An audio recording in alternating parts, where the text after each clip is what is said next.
Okay, welcome back everyone. And in this video, I am going to be reaching out to the Stratomatic community for some help and some tips on a question that I have regarding base running strategy, playing the advanced version of Stratomatic. And before I get into it, I'd once again like to thank you all for following and watching and commenting on videos. It's great to see. And again, I do these videos for fun and to just basically share my results of series that I play and just give comments on teams and their cards.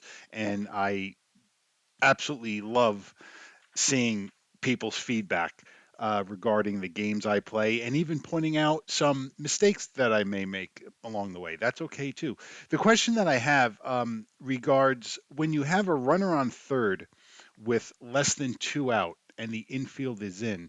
I think the rules in Stratomatic are a little bit not very well defined in a way because I know the rules are when the infield is in and there is a runner on third, according to the strategy chart, on a ground ball B, the runner on third is out, other runners advance one base. So I went into the Stratomatic rules book, and under section 9, I'm going to show you a picture of it right now. I'm not going to read it all off to you, but because everyone has it, there is really no defined rules as to is there a play at the plate or not? Or if the infield is in and there's a ground ball B, the runner on third trying to go home is out no matter what. Because, in my opinion, that's a great opportunity to have a play at the plate. You see, the way I look at it is doing a lot of solo playthroughs like I do. I find myself managing obviously for both teams. So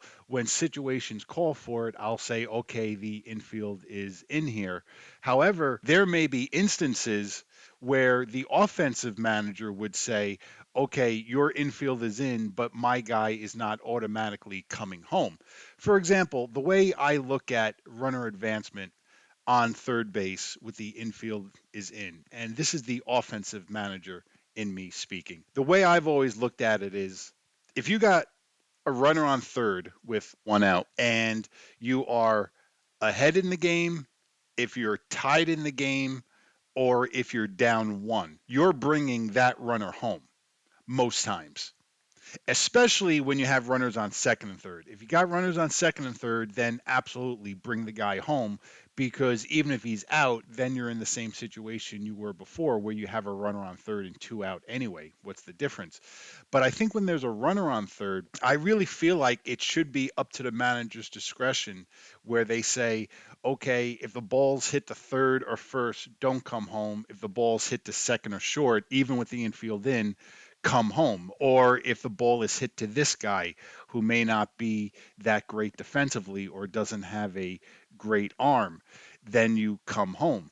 That's why what I've been kind of messing around with a little bit is just coming up with ideas as to how you could kind of almost turn it into a base stealing situation where you basically have a runner's running ability versus a position player and his defensive rating and his E rating. I've always been a big believer in make the defense make a play, make them field the ball, make them throw the ball, make the catcher catch the ball, and make him make a tag. With that said, different situations within games call for different strategies to be used. Frankly, there's been a number of times where I'm sitting down doing a solo playthrough and the infield is in and there's a runner on third.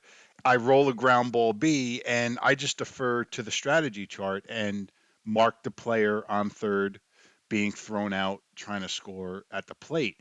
Whereas in the back of my head, I'm thinking, I'm like, well, would I really have sent him home in that situation if I was doing a one-on-one situation, if I was playing against someone? But what I usually do is I just defer to the strategy chart and what the rules are in the Stratomatic book. That's my question for today. I just need this ironed out and just get a little more clarity on this because this is a situation that happens from time to time in games that I play. And I would just like it if I just had a little more clarity on what this situation is. And frankly, I think it would make the game a little bit more interesting, a little bit more fun if you had this aspect of the game come through in Stratomatic, where when the infield is in, we have a play at the plate, which comes down to a base runner's running ability and a infielder's ability to field and throw. So feel free to leave a comment below. Let me know if I'm missing something in the Stratomatic rules book. I don't think I'm missing anything on the strategy chart because that's very basic to read. But it is very possible that I'm just missing it in the Stratomatic rules book. So definitely leave a comment or leave me an idea that maybe you play with. Maybe you have a certain house rule regarding this particular situation that maybe I'll look into adopting and play a couple just pickup games using your rule regarding a runner on third with less than two out and the infield in trying to score at home.